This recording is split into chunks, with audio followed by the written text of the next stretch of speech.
사모님, 몇 억을 인출하시겠습니까? 아니면 몇십억을 인출하시겠습니까? 가난한 남편과 결혼했다고 믿었던 제게 은행 지점장이 건넨 충격적인 한마디였습니다. 당장 어머니의 병원비로 쓸 단돈 100만 원이 급했던 저는 그 순간 머릿속이 하얗게 비어버렸습니다. 남편이 건넨 이 검은색 카드의 정체는 무엇일까요? 이 카드의 주인, 바로 대한민국 재계서열 1위 태산그룹의 유일한 후계자, 제 남편이었습니다. 저를 해고했던 오만한 부장, 돈 때문에 저를 배신했던 친구, 그리고 가난하다며 저를 무시했던 친척들. 그들은 자신들이 누구를 건드렸는지 전혀 알지 못했습니다. 저의 믿을 수 없는 결혼 생활, 그 통쾌한 복수의 서막이 지금 시작됩니다. 이야기가 궁금하시다면 마음정거장 채널에 좋아요와 구독을 눌러주세요. 제 이름은 이설희. 저의 이야기는 이렇게 시작되었습니다. 저는 이설희, 올해 막 25이 되었습니다. 이 나이에 제 또래 친구들은 하나둘 안정된 가정을 꾸리거나 화려한 성공 가도를 달리고 있었습니다. 하지만 저는 작은 홍보 대행사에서 월 250만 원을 받는 평범한 카피라이터일 뿐이었습니다. 살인적인 물가의 서울에서 그 돈은 좁은 원룸의 월세를 내고 빠듯하게 식비를 해결하며 고향에 계신 어머니의 약값을 조금 보내드리고 나면 빠듯했습니다. 제 삶은 지루한 일상의 연속이었습니다. 아침이면 만원 버스에 몸을 싣고 출근하고 해가 저문 저녁이면 녹초가 된 몸을 이끌고 5평도 안 되는 좁은 원룸으로 돌아왔습니다. 제 직속상관인 박 부장은 혹독하기로 유명한 여자였습니다. 그녀는 비상식적인 요구와 퇴근 시간 직전에 던져주는 이름 없는 업무들로 직원들의 노동력을 착취하는 데 혈안이 되어 있었습니다. 몇 년 전 아버지가 돌아가신 후 홀로 계신 어머니는 제 결혼 문제에 유독 조바심을 내셨습니다. 어머니는 여기저기 아는 사람들에게 부탁해 제 맞선 자리를 주선하셨습니다. 저는 어머니가 걱정하시다 병이라도 얻으실까 싶어 마지못해 낯선 남자들과의 만남에 고개를 끄덕였습니다. 그리고 진우 씨를 만났습니다. 우리의 첫 만남은 조용한 골목에 숨어있는 작은 카페에서 이루어졌습니다. 그날 오후 하늘에서는 보슬비가 내렸고 바람은 차가웠습니다. 야근 때문에 늦은 저는 빗방울이 채 마르지 않은 머리로 약속 장소로 허둥지둥 달려갔습니다.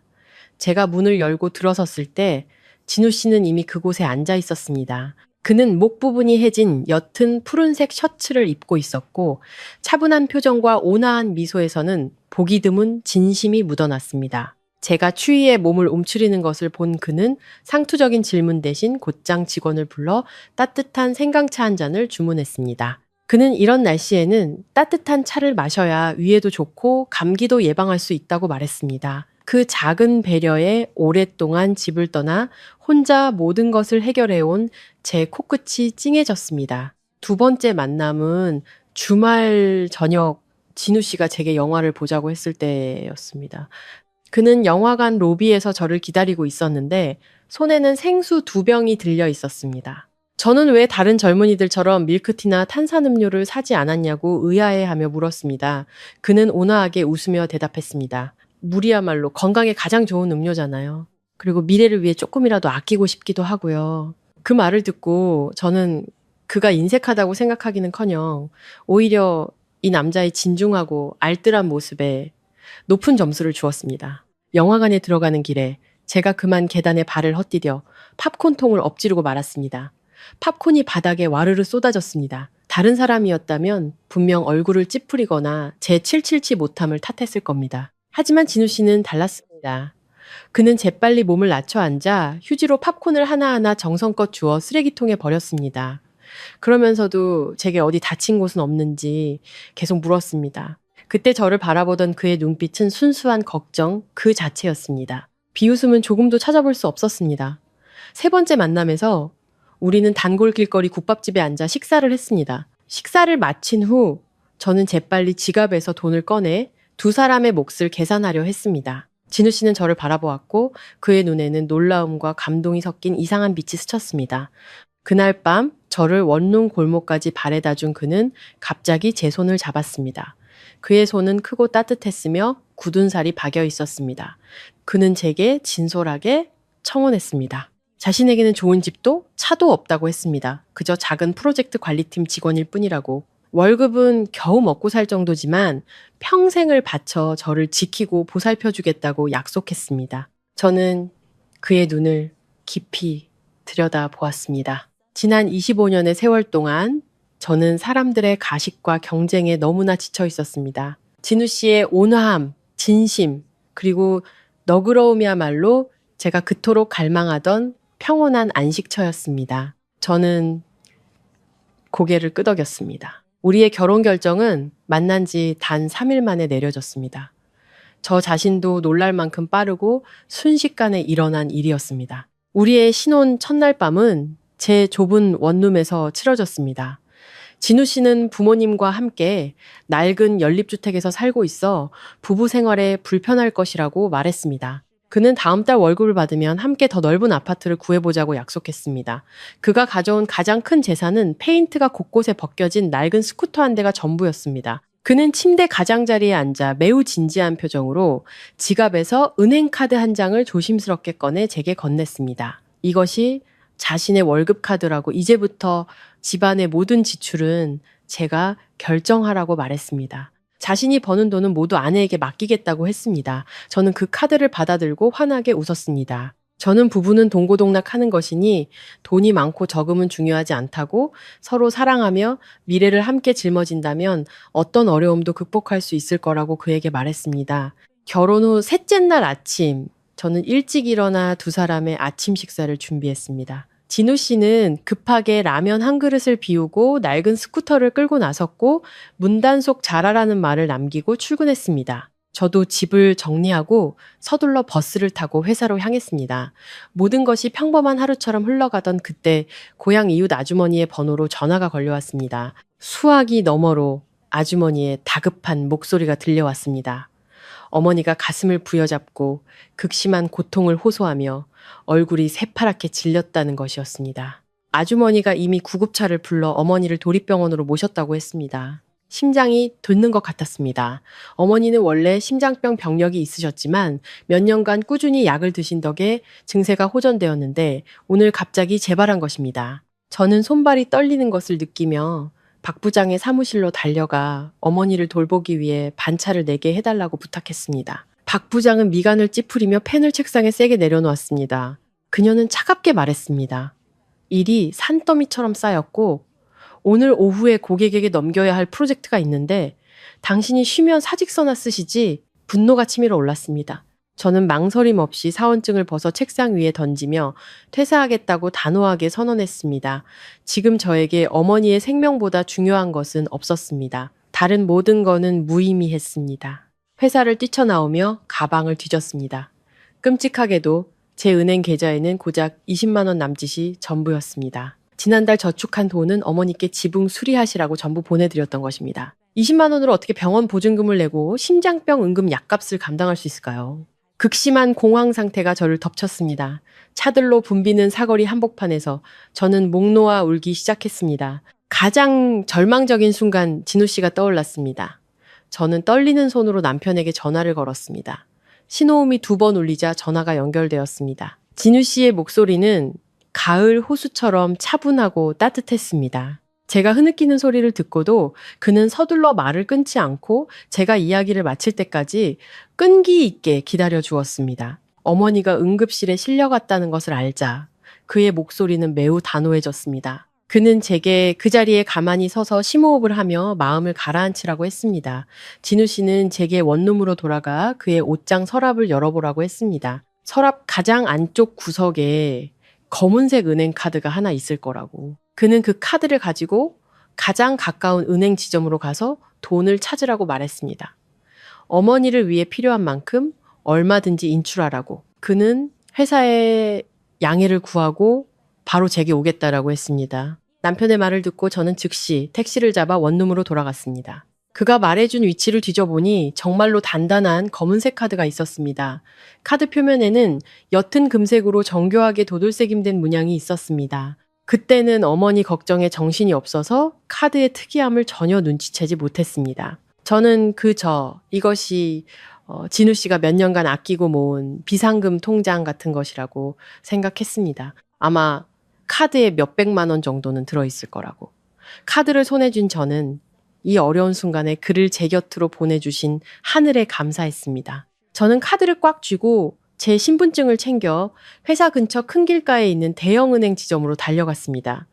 밖은 햇볕이 뜨거웠고 공기는 숨 막힐 듯 답답했습니다. 저는 은행 문을 밀고 로비로 들어섰습니다. 에어컨의 차가운 바람이 얼굴에 닿자 정신이 조금 드는 것 같았습니다. 이 지점은 매우 크고 붐볐습니다. 대기석은 고객들로 가득 차 있었습니다. 저는 서둘러 번호표를 뽑으러 갔습니다. 다행히도 마침 한 창구의 고객이 막 떠난 참이었습니다. 저는 곧장 그곳으로 가 의자에 앉아 검은색 카드와 제 신분증을 투명한 아크릴 칸막이 너머로 밀어 넣었습니다. 단정한 흰색 셔츠 유니폼을 입은 여직원이 예의 바르게 미소 지으며 어떤 도움이 필요한지 물었습니다. 저는 이마에 땀을 닦으며 남편이 바빠서 직접 올 수 없었다고, 어머니가 응급실에 계셔서 이 카드로 급히 돈을 찾아야 한다고 차근차근 설명했습니다. 저는 부부 사이라 할지라도 본인이 아니면은 돈을 인출할 수 없다는 은행 원칙을 잘 알고 있었기에 절차가 복잡할 것이라고 이미 각오하고 있었습니다. 여직원은 고개를 끄덕이며 서류를 받았습니다. 그녀는 검은색 카드를 집어들고 카드 표면을 훑어보았습니다. 갑자기 그녀의 손이 멈칫했습니다. 입가에 걸려있던 업무용 미소가 사라지고 대신 희귀한 보물이라도 본 듯한 기묘한 표정이 나타났습니다. 그녀는 침을 꿀꺽 삼키고 조심스럽게 카드를 단말기에 넣었습니다. 다른 손으로는 제 신분증 번호를 빠르게 시스템에 입력했습니다. 불과 몇 초 후 컴퓨터 시스템에서 날카로운 삐소리가 울렸습니다. 여직원은 깜짝 놀랐고 그녀 앞에 모니터는 새빨갛게 변하며 제가 읽을 수 없는 경고 문구가 계속 깜빡였습니다. 그녀는 고개를 번쩍 들어 저를 쳐다보았고 그 눈에는 경악과 경외 그리고 극심한 공포가 뒤섞여 있었습니다. 아무 말 없이 그녀는 즉시 수화기를 들어 상사에게 긴급 전화를 걸었습니다. 그녀는 떨리는 목소리로 블랙카드 소지 고객이 창구에 와 있다고 보고했습니다. 저는 밖에서 무슨 일이 벌어지고 있는지 전혀 알지 못한 채 앉아 있었습니다. 저는 남편의 카드에 혹시 불법적인 문제가 있는 건 아닌지 걱정되기 시작했습니다. 왜 은행 직원의 태도가 이렇게 무섭게 변했을까요? 1분도 채 되지 않아 로비 안쪽의 사무실 문이 벌컥 열렸습니다. 50대쯤으로 보이는 한 남성이 고급스러운 회색 정장을 입고 박지점장이라고 적힌 명찰을 단 채 급하게 창구 쪽으로 달려왔습니다. 실내는 에어컨 때문에 매우 서늘했지만 그의 이마에는 땀이 송골송골 맺혀 있었습니다. 지점장은 창구로 달려와 컴퓨터 화면을 확인하고는 다시 저를 쳐다보았습니다. 갑자기 그는 정장 옷깃을 바로잡더니 창구를 돌아 나와 제 바로 앞에 섰습니다. 로비에 있던 수십 명의 고객과 직원들이 모두 지켜보는 가운데 박 지점장은 허리를 굽혀 제게 90도로 깎듯이 인사했습니다. 그의 목소리는 아첨과 존경심이 가득한 채 분명하게 울려 퍼졌습니다. 그는 저를 사모님이라고 불렀습니다. 그는 늦게 응대한 것에 대해 사과하며 저처럼 귀한 손님을 일반 창고에서 기다리게 한 것은 지점의 불찰이라고 자책했습니다. 저는 얼어붙은 듯 멍하니 서 있었습니다. 손발이 굳어버렸습니다. 저는 황급히 일어나 손사래를 치며 그가 사람을 잘못 봤다고 말했습니다. 저는 그저 남편 대신 돈을 찾으러 온 평범한 직장인일 뿐이라고. 하지만 박 지점장은 단호하게 고개를 저었습니다. 그는 데이터 시스템은 절대 틀리지 않는다고 설명했습니다. 제가 혼인신고를 한 바로 그날 이 계좌의 소유주가 직접 자신의 최고 권한을 사용하여 본사에 요청해 제 이름과 신분증 정보를 영구 위임자 목록에 추가했다는 것이었습니다. 이 순간 이 계좌에 대한 제 권한은 카드 소유주와 절대적으로 동등했습니다. 그는 제가 반응할 틈도 주지 않고 공손하게 손짓하며 저를 은행에서 가장 호화롭고 구석진 방으로 안내했습니다. 두꺼운 원목문이 닫히자 바깥의 모든 소음이 차단되었습니다. VIP실은 부드러운 양털 카펫이 깔려 있었고 진짜 가죽으로 된 소파에서는 은은한 향기가 풍겼습니다. 직원이 즉시 김이 모락모락 피어나는 고급차와 정교한 디저트를 가져왔습니다. 저는 이 낯선 호화로움 속에 파묻혀 앉아 있었습니다. 이 비현실적인 대우에 심장이 세차게 뛰었습니다. 제 맞은편 고급 소파에 앉은 박 지점장은 여전히 허리를 꼿꼿이 세운 자세를 유지했습니다. 두 손은 무릎 위에 단정히 올려져 있었고 태도는 매우 조심스럽고 공손했습니다. 그는 은으로 된 집게로 디저트 한 조각을 조심스럽게 제 접시에 놓아주며 부드럽게 물었습니다. 오늘 어떤 거래를 원하십니까? 저는 이 과도한 환대가 주는 숨 막히는 느낌을 떨쳐내려 애쓰며 깊은 숨을 들이마셨습니다. 제 정신은 현실로 고향에서 응급처치를 기다리고 있는 어머니에게로 돌아갔습니다. 저는 지점장의 눈을 똑바로 쳐다보았습니다. 조용한 VIP실 안에서 제 머뭇거리는 목소리가 울렸습니다. 어머니 병원비를 위해 현금 100만 원을 인출하고 싶습니다. 100만 원이라는 액수를 듣자마자 박 지점장은 순간 멈칫했습니다. 차를 따르던 그의 동작이 허공에서 멈췄습니다. 그는 방금 들은 정보를 소화하려는 듯 눈을 여러 번 깜빡였습니다. 그러고는 찻주전자를 테이블에 내려놓고 이마에 곤란한 기색이 역력한 주름을 만들며 극도로 어색한 미소를 지었습니다. 그는 제가 들고 있는 카드의 성격에 대해 부드럽게 설명해주기 시작했습니다. 그는 이것이 VVIP 블랙카드로 재계에서 가장 영향력 있는 인물들에게만 발급되는 카드라고 말했습니다. 이 카드는 사용 한도가 전혀 없다고 했습니다. 소유자는 이 카드로 슈퍼카를 사거나 수십억짜리 저택을 사거나 심지어 기업 인수합병 비용을 결제할 때도 아무런 심사 절차를 거치지 않는다고 했습니다. 따라서 지점장인 자신에게 고작 100만 원 현금 인출 거래를 처리해달라고 요청하는 것은 마치 소 잡는 칼로 닭을 잡는 격과 같다는 것이었습니다. 그는 현금을 힘들게 들고 다닐 필요 없이 어느 병원이든 이 카드로 직접 결제하면 가장 신속하게 처리될 것이라고 조언했습니다. 박 지점장의 설명은 마치 다른 행성의 언어처럼 들렸습니다. 무제한 카드, 재벌, 수십억짜리 저택, 이런 단어들은 해진 셔츠를 입고 낡은 스쿠터를 타며 월급 몇백만 원을 받는 제 남편과는 전혀 어울리지 않았습니다. 가슴속에서 걷잡을 수 없는 혼란이 밀려왔습니다. 저는 무릎 위에 놓인 두 손을 꽉 쥐고 목소리가 떨리지 않도록 애쓰며 물었습니다. 저는 박 지점장에게 이 카드와 연결된 계좌의 정확한 잔액이 얼마인지 물었습니다. 박 지점장은 진지하게 고개를 끄덕였습니다. 그는 일어나 방 안에 개인 업무용 보안 컴퓨터로 걸어가 블랙카드를 리더기에 꽂았습니다. 키보드를 두드리는 소리가 들렸습니다. 몇 초 후 그는 몸을 돌려 저를 바라보며 또렷하고 분명한 목소리로 말했습니다. 그는 현재 계좌의 사용 가능 잔액이 5천억 원 이상이라고 알려주었습니다.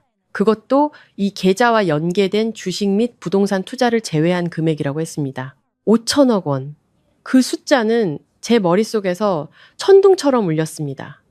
귀가 멍해지고 눈앞이 흐릿해졌습니다. 무언가 말하려 입을 열었지만 목이 꽉 막혀 아무 소리도 낼 수 없었습니다. 제 뇌는 완전히 기능을 멈춘 것 같았습니다. 저는 가난한 시골 출신으로 평생 1억 원이 넘는 현금도 본 적이 없었습니다. 그런데 지금 저와 평생을 함께하기로 한 남자가 제 상상력으로는 가늠조차 할 수 없는 엄청난 재산을 소유하고 있었습니다. 이 사실은 감당하기 너무 벅찼습니다. 저는 의자에 미동도 없이 앉아 마치 가장 황당하고 비현실적인 꿈속에 갇힌 듯한 기분이었습니다. 한참이 지나서야 겨우 정상적인 호흡을 되찾을 수 있었습니다. 박 지점장의 걱정스러운 시선을 뒤로하고 저는 가방에서 휴대폰을 꺼냈습니다. 제 손은 덜덜 떨렸고 내 사랑이라고 저장된 익숙한 번호를 눌렀습니다. 심장이 불타는 것 같았습니다. 저는 명확한 해명이 필요했습니다. 수화기 저편에서 전화를 받자마자 저는 진우 씨가 말할 틈도 주지 않고 곧장 본론으로 들어갔습니다. 저는 이 블랙카드가 도대체 뭐냐고 따져 물었습니다. 왜 잔액이 수천억 원이나 되냐고. 그 돈이 어디서 났냐고 물었습니다. 혹시 불법적인 일, 밀수나 사기 같은 짓을 하고 있는 건 아니냐고 소리쳤습니다. 제 목소리는 공포와 극심한 실망감으로 날카로웠습니다. 제 불안정한 상태와는 반대로 전화기 너머 진우 씨의 숨소리는 여전히 차분하고 평온했습니다. 그는 나지막이 웃었습니다. 그는 제게 엉뚱한 생각은 하지 말라며 그 돈은 모두 깨끗하고 합법적인 집안의 재산이라고 말했습니다. 그는 어머니 치료비는 걱정 말고 카드를 쓰라고 얼마든지 써도 된다고 안심시켰습니다. 마지막으로 그는 제가 어느 은행 지점에 있는지 단호하게 물었고 모든 것을 설명하기 위해 즉시 저를 데리러 오겠다고 했습니다. 저는 차갑게 지점 주소를 말하고 전화를 끊었습니다. 박 지점장에게 돌아서서 저는 이 계좌의 주인인 진우라는 사람의 진짜 신분이 무엇인지 진지하게 물었습니다. 박 지점장은 이마에 식은땀을 닦으며 매우 조심스러운 태도를 보였습니다. 그는 VIP 고객의 개인정보를 너무 많이 누설할 수는 없지만 제 남편은 평범한 프로젝트 관리팀 직원이 아니라고 단언했습니다. 제 남편은 은행 전체 시스템에서 최고 등급의 보안을 적용받는 고객이라고 했습니다. 눈썹 한 번 찌푸리는 것만으로도 서울 금융계 전체를 뒤흔들 수 있는 막강한 영향력을 가진 인물이라고. 저는 넓은 소파에 몸을 웅크리고 앉았습니다. 등골을 타고 서늘한 기운이 흘렀습니다. 매일 저녁 낡은 스쿠터를 타고 저를 마중 나오던 그 남자. 저와 함께 길거리 국밥을 먹고 쏟아진 팝콘을 하나하나 조심스럽게 줍던 그 남자. 도대체 그는 누구일까요? 왜 그는 이렇게 완벽한 연극을 꾸며 저를 속였을까요? 그의 목적은 무엇이었을까요? 수많은 질문이 머릿속을 헤집어 놓아 머리가 깨질 듯 아팠습니다. 약 20분 후 VIP실 문이 조용히 열렸습니다. 진우 씨가 들어왔습니다. 그는 아침에 입었던 소박한 옷차림 그대로였습니다.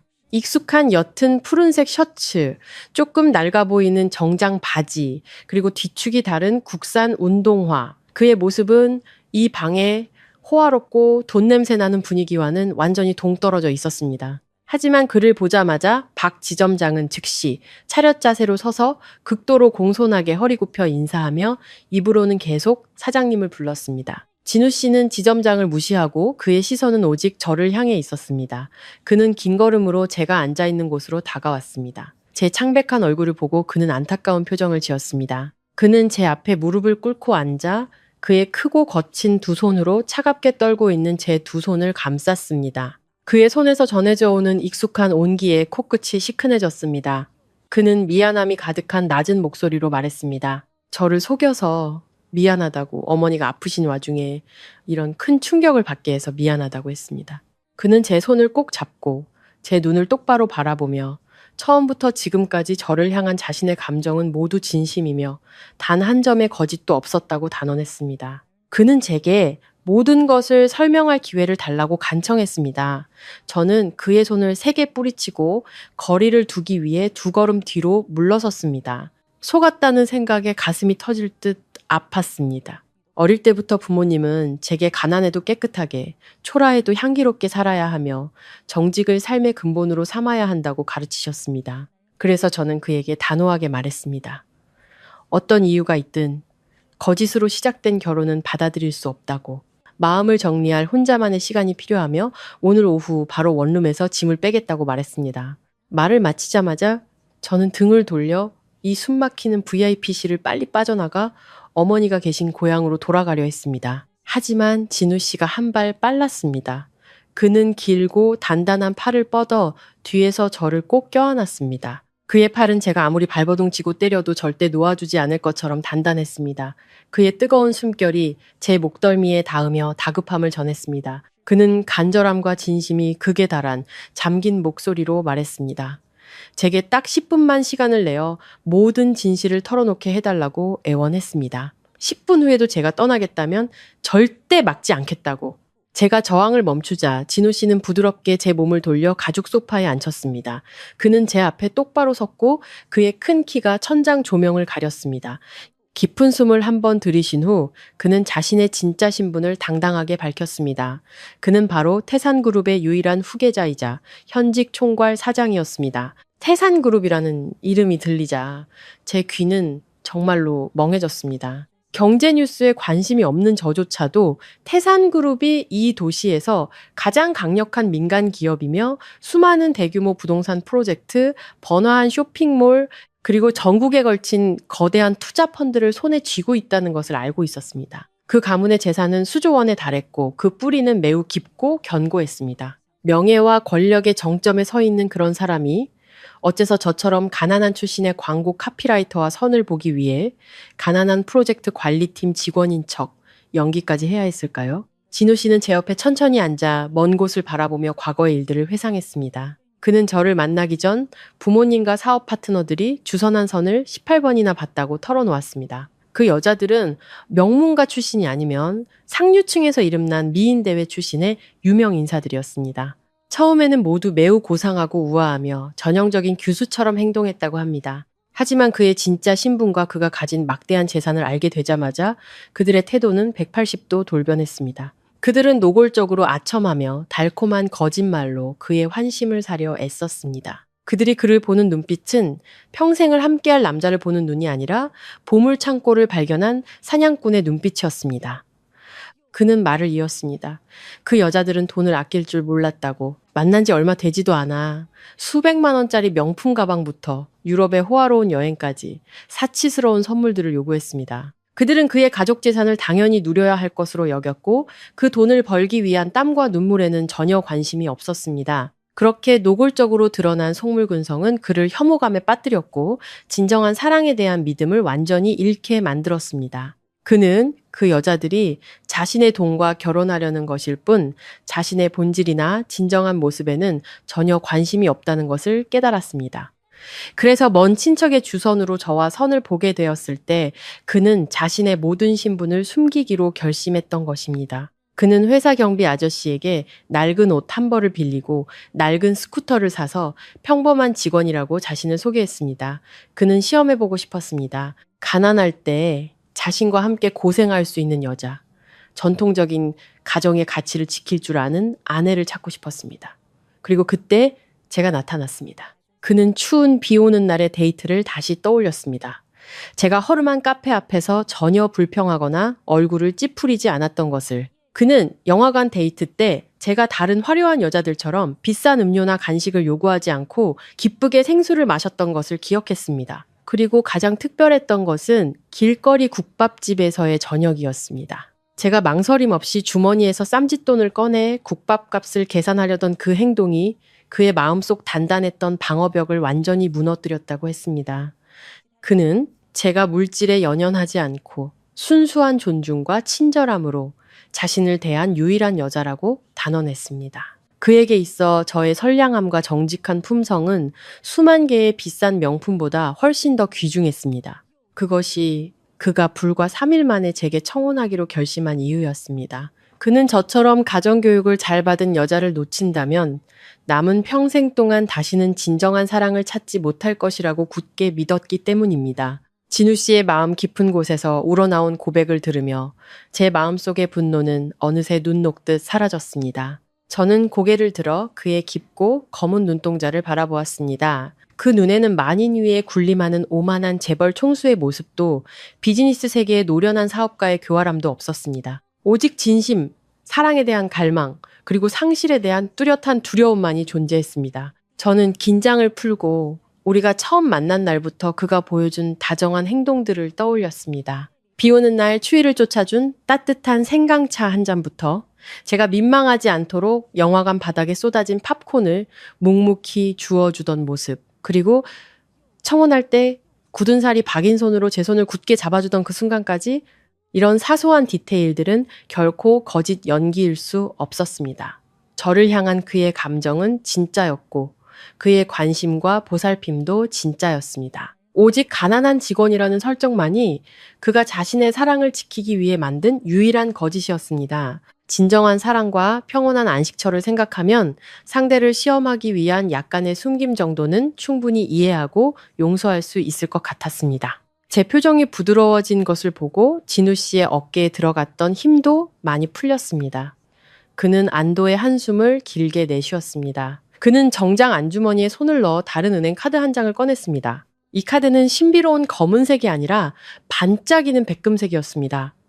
태산그룹의 상징이 새겨진 매우 정교한 디자인이었습니다. 그는 백금 카드를 제게 조심스럽게 건네며 이것이 그의 개인 계좌와 직접 연결된 가족 카드로 사용한도 역시 전혀 없다고 자세히 설명했습니다. 그는 제가 이 카드를 받아 매일 생활비로 쓰고 예쁜 옷도 마음껏 사고 자신을 가꾸며 특히 고향에 계신 어머니의 약값을 걱정 없이 챙겨드리길 간절히 바랐습니다. 그는 이제부터 자신의 모든 힘을 다해 제게 풍족한 삶을 보상해 주겠다고, 다시는 그의 여자가 궁핍하거나 세상의 억압을 받게 하지 않겠다고 약속했습니다. 저는 그의 손에 들린 화려한 백금 카드를 내려다본 후 다시 테이블 위에 조용히 놓여있는 막강한 블랙 카드로 시선을 옮겼습니다. 이 두 개의 금융 무기는 세상 모든 것을 살 수 있는 힘을 가졌고 화려한 도시의 수많은 여성들이 꿈꾸는 인생 역전의 상징이었습니다. 하지만 그의 기대와는 달리 저는 단호하게 고개를 저었습니다. 저는 그의 팔을 가볍게 밀어내고 직접 테이블 위에 블랙카드를 집어들었습니다. 그리고 그 값비싼 두 장의 카드를 모두 그의 큰 손바닥 위에 다시 정중하게 올려놓았습니다. 저는 매우 차분하고 진지한 목소리로 말했습니다. 당신의 사과는 받아들일게요. 신분을 숨긴 일도 더는 화나지 않아요. 하지만 이 카드들은 절대 받지 않겠어요. 저는 제 삶의 가치관을 분명히 밝혔습니다. 저는 본래 평범한 시골 출신의 여자로 어릴 때부터 노동의 가치를 소중히 여기고 제 땀과 눈물로 번 깨끗한 돈으로 살아가도록 배웠다고 갑자기 제 것이 아닌 5천억 원이라는 거대한 재산을 갖게 되면 저는 극도로 불안해지고 제 자신을 잃게 될 것이라고 말했습니다. 저는 과도한 부와 권력이 점차 제 성격을 변화시켜 의존적이고 게으르게 만들고 더 나아가 제가 25년간 삶의 지표로 삼아온 소박하고 선량한 가치들을 잃게 될까 두렵다고 솔직하게 털어놓았습니다. 강력한 카드들 대신 저는 그의 앞에 손바닥을 펴고 온화하게 웃으며 신혼 첫날 밤 그가 제게 자발적으로 건넸던 평범한 월급 카드를 돌려달라고 요청했습니다. 저는 그 소박한 카드 하나면 충분하다고 단언했습니다. 매달 그가 일해서 번 월급을 그곳으로 보내주면 제가 시장을 보고 공과금을 내고 우리 작은 보금자리의 미래를 위해 알뜰하게 저축하겠다고.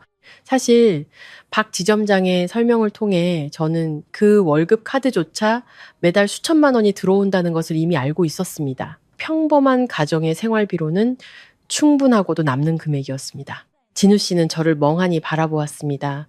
그의 얼굴에는 놀라움과 경악이 뒤섞여 있었습니다. 아마도 계산적인 비즈니스 세계에서 살며 물질적 야망에 가득 찬 수많은 여성들을 만나온 그에게 저처럼 거대한 재산을 단호하고 가볍게 거절하는 사람은 처음이었을 겁니다. 그러다 갑자기 그는 감정을 억누르지 못하고 VIP실이 울릴 정도로 큰 소리로 웃음을 터뜨렸습니다. 그의 웃음소리는 그 어느 때보다 밝고 상쾌하며 행복해 보였습니다. 그는 조심스럽게 두 장의 VIP 카드를 다시 주머니에 넣고 대신 평범한 월급 카드를 꺼내 제 손에 쥐어주었습니다. 그의 눈빛은 이제 사랑스러움, 소중함, 그리고 극도의 자부심으로 가득 차 있었습니다. 그는 저를 품에 안고 저를 아내로 선택한 자신의 결정이 인생에서 가장 올바르고 귀중한 결정이었다며 하늘에 감사했습니다.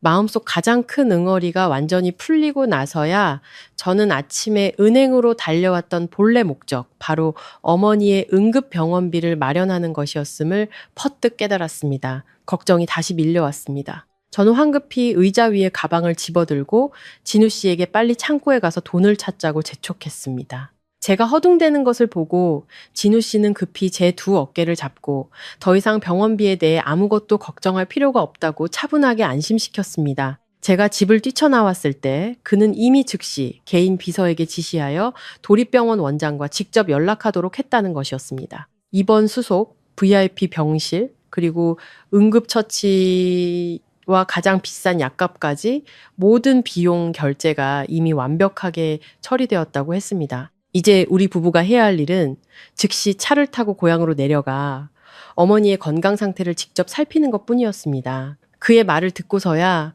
제 가슴을 짓누르던 무거운 돌덩이가 비로소 내려앉았습니다. 그는 제 손을 잡고 VIP실을 나와 당당하게 걸어 나갔습니다.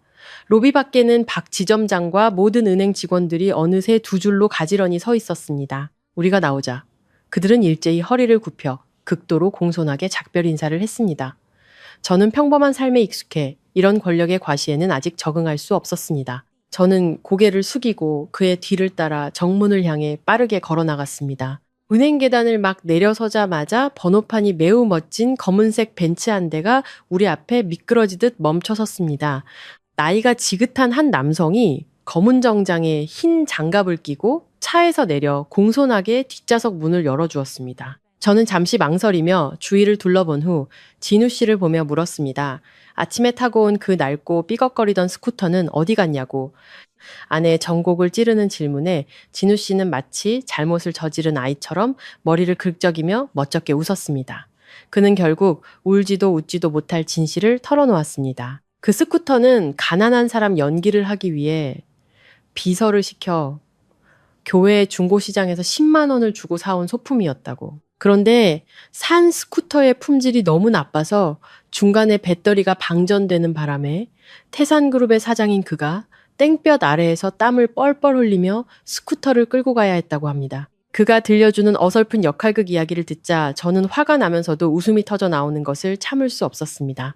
저는 그의 허리를 세게 한번 꼬집었습니다. 그의 어설픈 연기 때문에 지난번 데이트 때 새로 산 치마가 스쿠터의 녹슨 부분에 걸려 찢어졌다고 투덜거렸습니다. 그는 아프다며 허리를 문지르면서도 얼굴에는 미소가 가득했습니다. 그는 저를 끌어안으며 백배는 더 화려한 명품 원피스 10벌로 보상해주겠다고 약속했습니다. 슈퍼카는 고속도로를 부드럽게 달렸고 차 안에 완벽한 안락함 덕분에 가는 길이 매우 편안했습니다. 얼마 지나지 않아 차는 어머니가 입원해 계신 도립병원에 도착했습니다.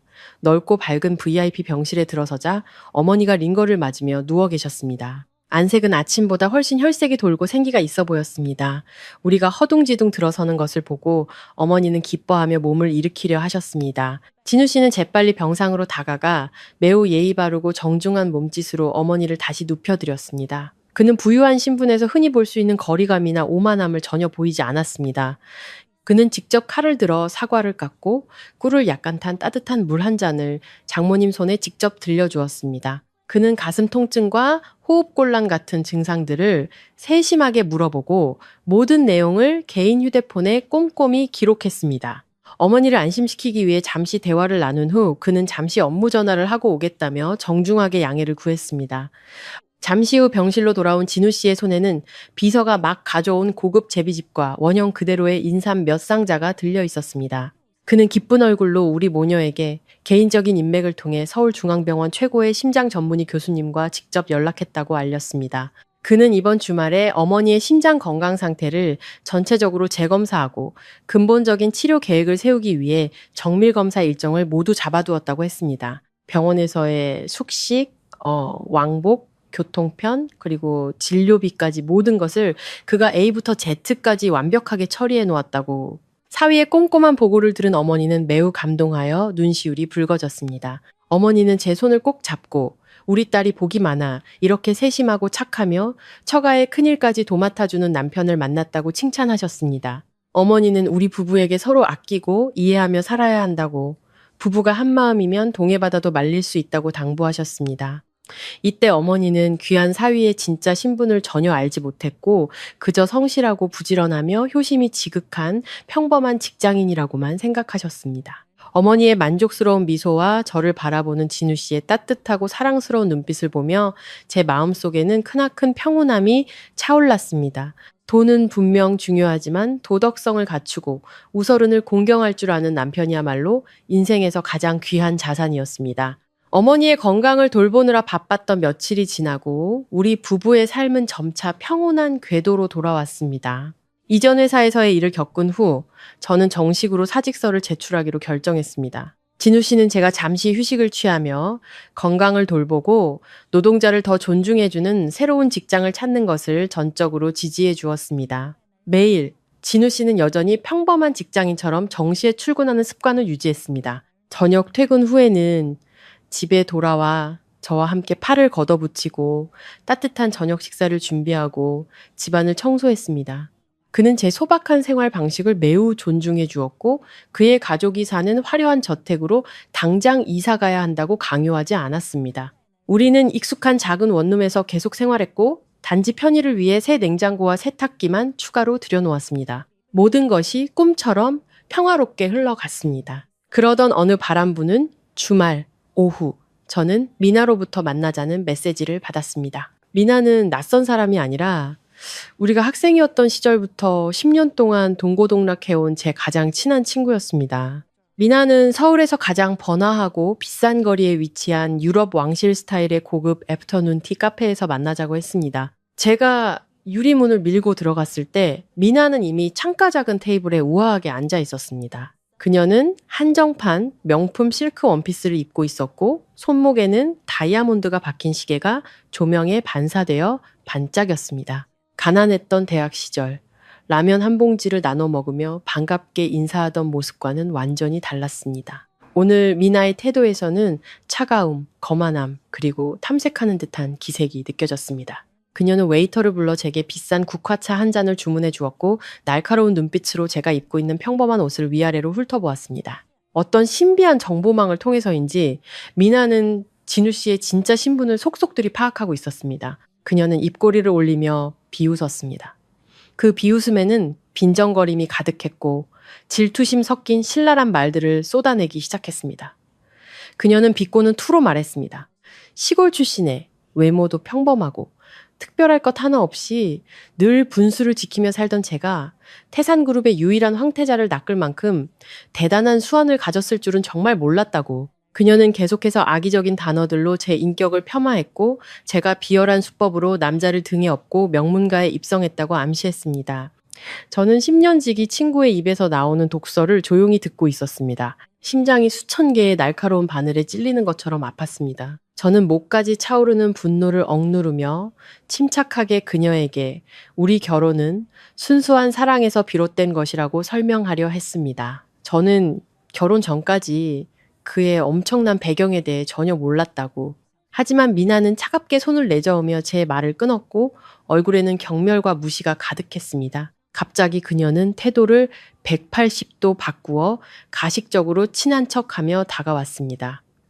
미나는 제 손을 꼭 잡고 길게 한숨을 쉬며 자신의 고민을 토로했습니다. 마침내 그녀는 가면을 벗고 오늘 만남의 진짜 목적을 드러냈습니다. 미나는 거만한 태도로 자신들 부부가 운영하는 건자재 회사의 경영난에 대해 장황하게 늘어놓기 시작했습니다. 그리고는 조금의 망설임이나 부끄러움도 없이 10년 우정을 명분으로 제게 2억 원이라는 거액을 빌려달라고 대놓고 요구했습니다. 그녀는 마치 2억 원이 시장에서 파 한 단 사는 2,000원짜리 돈인 양 가볍게 말했습니다. 미나는 그 돈이 태산그룹 사모님인 저에게는 명품 가방 몇 개 살 푼돈에 불과할 것이라고 부추겼습니다. 친한 친구로서 어려울 때 도와주는 것은 당연한 의무이며 그래야 자기가 더 넓고 좋은 새 집으로 이사할 수 있을 거라고 했습니다. 값비싼 화장품으로 뒤덮인 얼굴과 끝없는 탐욕이 드러나는 미나의 눈을 보며 제 안의 실망감은 극에 달했습니다.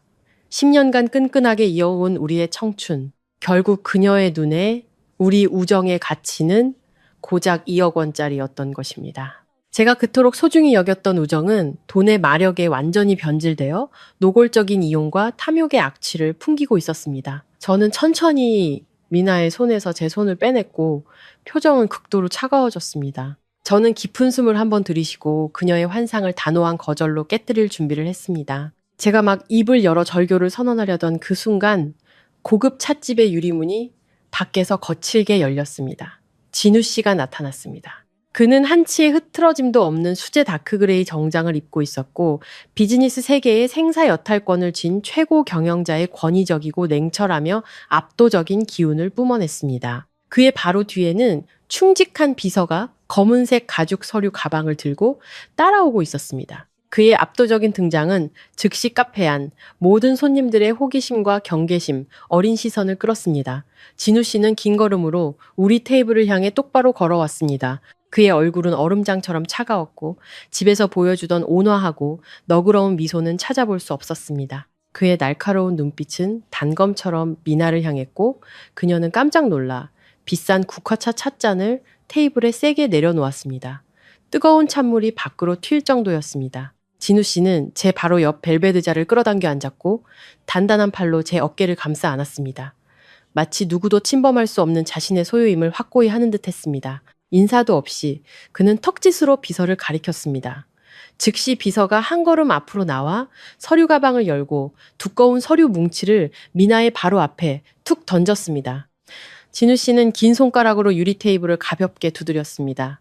규칙적으로 울리는 그 소리는 마치 상대방의 마음에 울리는 사형 선고의 종소리 같았습니다. 그의 목소리는 낮았지만 누구도 무시할 수 없는 직접적인 위협을 담고 있었습니다. 그는 차갑게 입을 열어 지난 3일간 태산그룹이 모든 사업 파트너에 대한 전면적인 감사를 진행했다고 밝혔습니다. 공교롭게도 미나의 남편 회사가 바로 그의 가족이 진행하는 남부 생태 신도시 프로젝트의 건자재를 납품하는 하청업체 중 하나였다고 그는 서류 뭉치를 가리키며 이 서류들이 바로 그녀 남편의 공사비 횡령, 저품질 불법 자재 납품, 그리고 탈세를 위한 회계 장부 조작을 증명하는 명백한 증거라고 단언했습니다. 횡령액은 수십억 원에 달하며 이는 명백한 특경법상 사기죄에 해당한다고 최소 15년 이상의 징역형을 피할 수 없는 중범죄였습니다. 사업을 하면서 신용과 도덕은 가장 중요하다고.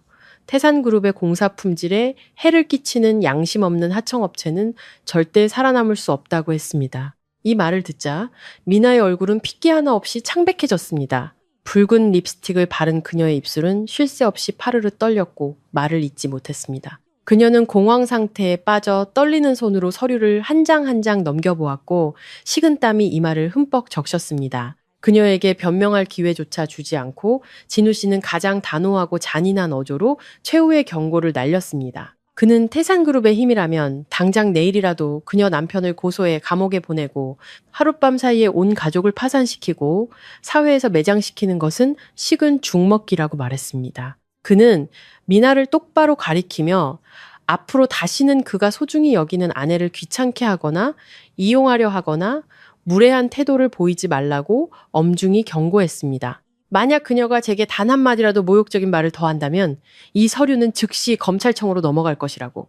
미나는 공포에 질려 몸을 웅크렸습니다. 마치 채찍을 피하려는 거북이처럼 움츠러들었습니다. 눈물과 공포가 뒤섞여 몇 시간 공들인 화장을 모두 망쳐놓았습니다. 그녀는 계속해서 고개를 숙여 절하며 용서를 구하는 중얼거림을 반복했습니다. 다시는 우리 눈을 똑바로 쳐다볼 용기조차 없어 보였습니다. 진우 씨는 탐욕스러운 자에게 더 이상 말을 섞을 가치도 없다는 듯 일어섰습니다. 그는 제게 돌아서서 아주 부드럽게 손을 잡아 일으켰습니다. 이곳 공기가 너무 탁해서 제가 더 이상 마음고생하며 앉아있을 필요가 없다고 말했습니다. 저는 얌전히 일어나 그가 이끄는 대로 그 비싼 찻집을 나섰습니다. 10년직이었지만 이제는 끔찍한 본색을 드러낸 친구를 뒤로 한 채 크고 든든한 그 남자 옆에서 걸으며 그의 절대적인 보호와 아내의 편을 들어주는 단호한 태도에 제 심장은 설렘으로 가득 찼고 끝없는 평온함이 밀려왔습니다. 며칠 후 어머니의 건강이 완전히 회복되어 중앙병원 의사들로부터 퇴원 허가를 받으시자 어머니는 고향의 전통 풍습에 따라 잔치를 열어야 한다고 고집하셨습니다. 어머니는 딸이 갑작스럽게 결혼해 성대한 결혼식을 올리지는 못했지만 친척들에게 인사드리는 자리는 절대 생략할 수 없다고 하셨습니다. 어머니를 기쁘게 해드리기 위해 우리 부부는 하루 휴가를 내고 읍내 초입에 있는 평범한 식당에 작은 연회석 몇 개를 예약했습니다. 수조 원대그룹의 총수로서 최고급 5성급 레스토랑의 사내 진미에 익숙한 진우 씨였지만 그는 읍내 식당의 소박한 분위기를 전혀 싫어하거나 폄하하지 않았습니다. 오히려 그는 장모님의 결정을 매우 존중했습니다. 그는 일부러 옅은 회색 폴로 셔츠에 어두운 색 면바지를 입어 매우 소박하고 친근해 보였습니다. 마치 평범한 가정의 든든한 가장처럼 정오 11시가 되자 외가 쪽 친척들이 하나둘 모여들었습니다. 그 중에서도 가장 시끄럽고 과시가 심한 사람은 둘째 이모와 그 아들, 즉 제 사촌 오빠인 민준이었습니다. 문으로 들어서자마자 둘째 이모는 식당의 소박한 인테리어를 훑어보며 노골적으로 입술을 삐죽였습니다. 이모는 반짝이는 장식이 가득한 붉은색 벨벳 한복을 입고 있었고 목과 손목에는 부유함을 과시하려는 듯 굵은 금목걸이와 팔찌를 주렁주렁 차고 있었습니다. 이모 옆에는 번쩍이는 정장을 입은 사촌 오빠 민준이 위풍당당하게 서 있었지만 넥타이는 엉성하게 매여 있었습니다. 민준은 늘 자신이 능력 있고 서울에서 인맥이 넓으며 수십억짜리 프로젝트에 자주 참여한다고 자랑했지만 실상은 그저 커미션을 노리는 삼류 부동산 중개인에 불과했습니다. 자리에 앉아 술이 몇 잔 돌자 둘째 이모는 사위의 배경을 캐묻는 버릇을 드러내기 시작했습니다. 이모는 진우 씨의 명품 로고 없는 옷차림부터 낡은 가죽 시계까지 샅샅이 훑어보았습니다. 그리고는 멸시가 섞인 날카로운 목소리로 진우 씨가 현재 어느 회사에서 어떤 직책으로 일하며 월급은 얼마를 버는지 대놓고 물었습니다. 옆에 앉아 계시던 어머니가 황급히 사위를 감싸며 사위가 서울에서 프로젝트 관리팀 직원으로 일한다고 온화하게 설명해 주셨습니다. 일은 힘들지만 두 부부가 부족함 없이 살 만큼은 번다고. 직원이라는 두 단어를 듣자마자 둘째 이모는 식당의 배경음악을 압도할 만큼 크고 날카로운 소리로 비웃었습니다. 이모는 술잔을 들어 한 모금 마시고는 악의적인 비아냥을 쏟아내기 시작했습니다. 이모는 말했습니다. 요즘 같은 세상에 30 넘은 남자가 아직도 박봉 월급쟁이로 빌빌대면 평생 고개도 못 들고 살지. 이모는 일부러 자기 아들을 표준으로 삼아 민준이 오빠는 부동산 계약 한번 성사시킬 때마다 수억 원을 손쉽게 벌고 밖에서는 늘 높은 직위의 사장님들과 어울린다고 자랑했습니다. 이모의 가시돋친 말에 식사 자리의 분위기는 순식간에 어색하고 불편해졌습니다. 다른 어른들도 이모의 무례한 행동에 눈살을 찌푸렸지만 형제 간의 정 때문에 누구도 나서서 말리지 않았습니다. 저의 당혹감과 속상함과는 달리 진우 씨는 태산처럼 평온한 태도를 유지했습니다. 그는 둘째 이모의 명예를 훼손하는 말에 전혀 화를 내거나 자존심 상해하지 않았습니다. 그는 조용히 깨끗한 젓가락으로 찜 요리에 생선살을 발라 작은 가시 하나하나를 세심하게 제거한 후 제 밥그릇에 놓아주었습니다. 그리고는 정중하면서도 매우 단단한 따뜻한 목소리로 둘째 이모에게 대답했습니다. 그는 어떤 직업이든 정직한 노동으로 돈을 버는 것은 모두 귀하고 존중받을 만하다고 말했습니다. 자신은 헛된 명예를 바라지 않으며 그저 아내와 가정을 평생 평안하게 돌보는 책임을 다하는 것만으로도 충분하다고 생각한다고. 그의 사려 깊은 대답에 어머니는 고개를 끄덕이며 만족스러워 하셨지만 이는 맞은편에 앉아있던 사촌 오빠의 오만한 자존심을 건드리고 말았습니다. 민주는 술잔을 테이블에 세게 내려놓고 이 가난한 매제를 기필코 밟아주겠다는 듯 위세를 부렸습니다. 사촌 오빠 민주는 헛기침을 한번 하고 가슴을 펴며 마치 자신이 관대한 윗사람인 양 행세했습니다. 그는 담배에 불을 붙여 진우 씨 쪽으로 연기를 내뿜으며 허풍을 떨기 시작했습니다. 민주는 이 서울 땅에서 자신이 얼굴을 모르는 부동산 업계 거물은 없다고 큰 소리 쳤습니다. 그는 자신이 막강한 태산그룹의 고위 인사팀장인 최 이사와 친형제처럼 가까운 사이라고 자랑했습니다. 민주는 가슴을 치며 말했습니다. 내가 전화 한 통만 해주면 최 이사가 자네를 지금보다 월급 3배는 더 받는 현장 감독 자리 정도는 쉽게 꽂아줄 수 있어. 비실비실한 직원 신세는 면하게 해줘야지. 말이 끝나기 무섭게 자신의 위력을 친척들 앞에서 증명이라도 하려는 듯 민주는 주머니에서 최신 스마트폰을 급하게 꺼냈습니다. 그는 일부러 스피커폰 모드로 설정해 모두가 들을 수 있게 한 후 자신 있게 최 이사에게 음성 메시지를 보냈습니다. 메시지의 내용은 진우라는 가난하고 능력 없는 매제를 태산그룹이 관리하는 공사 현장, 어디든 허드렛 일이라도 할 수 있게 받아달라는 지극히 오만한 부탁이었습니다. 메시지를 보낸 후 민주는 의기양양하게 다리를 꼬고 앉아 식사 자리 사람들의 환호와 칭찬을 기다렸습니다. 하지만 민준의 의기양양함은 1분도 채 가지 못했습니다. 메시지를 보낸 지 60초도 되지 않아 민준의 휴대폰 화면이 밝아지며 요란한 벨소리가 울렸습니다. 전화를 건 사람은 다름 아닌 최 이사였습니다. 민준은 신나서 통화 버튼을 누르고 아첨 섞인 인사말을 준비했습니다. 하지만 그가 반마디도 꺼내기 전에 수화기 저편에서 엄청난 볼륨의 욕설이 폭포수처럼 쏟아져 나왔습니다. 최 이사의 목소리는 극도의 공포와 분노에 차 있었습니다. 그는 한 글자 한 글자 힘주어 민준을 욕했습니다. 눈에 뵈는 게 없는 멍청한 놈, 죽고 싶어 환장했냐며 어떻게 감히 그 신성한 이름을 그런 경멸적인 말로 언급할 수 있냐고 소리쳤습니다. 최 이사는 전화기에 대고 외쳤습니다. 태산그룹 전체에 진우라는 이름을 가진 사람은 단 한 명뿐이며 그분이야말로 수만 명 직원의 목숨을 쥔 황태자이자 그룹의 총괄 사장님이라. 그는 즉시 관계를 끊겠다며 앞으로 다시는 자기 이름을 팔아 사기치고 다니지 말라고, 그렇지 않으면 다리를 부러뜨려 버리겠다고 으름장을 놓았습니다. 전화는 무정하게 툭 끊겼고 식당 안에는 뚜뚜하는 긴 신호음만이 정적 속에서 울려 퍼졌습니다. 식사 자리는 순식간에 숨막히는 침묵에 휩싸였습니다. 아무도 감히 크게 숨쉬지 못했습니다. 모든 사람들의 경악과 충격에 찬 시선이 회색 티셔츠를 입고 태연하게 식사를 계속하는 남자에게 일제히 쏠렸습니다. 사촌오빠 민주는 그 순간 얼굴이 새하얗게 질려 핏기 하나 없었고 이가 딱딱 부딪히는 소리가 들렸습니다. 손에 들고 있던 담배가 바닥으로 툭 떨어졌습니다. 둘째 이모 역시 그 자리에서 돌처럼 굳어버렸습니다. 붉은 립스틱을 바른 입술이 계속해서 달싹거렸지만 의미 있는 소리는 나오지 않았습니다. 방금 전까지 기세등등했던 모자의 오만함은 산산조각이 났고 대신 자신들이 얼마나 대단한 인물에게 죄를 지었는지 깨달은 데서 오는 망연자실함과 극심한 공포가 그 자리를 채웠습니다. 혼란스러운 속물들의 마음과는 대조적으로 진우 씨는 여전히 태연함을 유지했습니다. 그는 마치 방금 전화기에서 나온 충격적인 소리를 전혀 듣지 못한 것처럼 행동했습니다. 그의 길고 단단한 손은 여전히 조심스럽게 왕새우의 단단한 껍질을 벗겨 소금, 후추, 레몬 소스에 살짝 찍어 제 그릇에 다정하게 놓아주었습니다. 그는 낮은 목소리로 제게 건강을 위해 많이 먹으라고 속삭였습니다.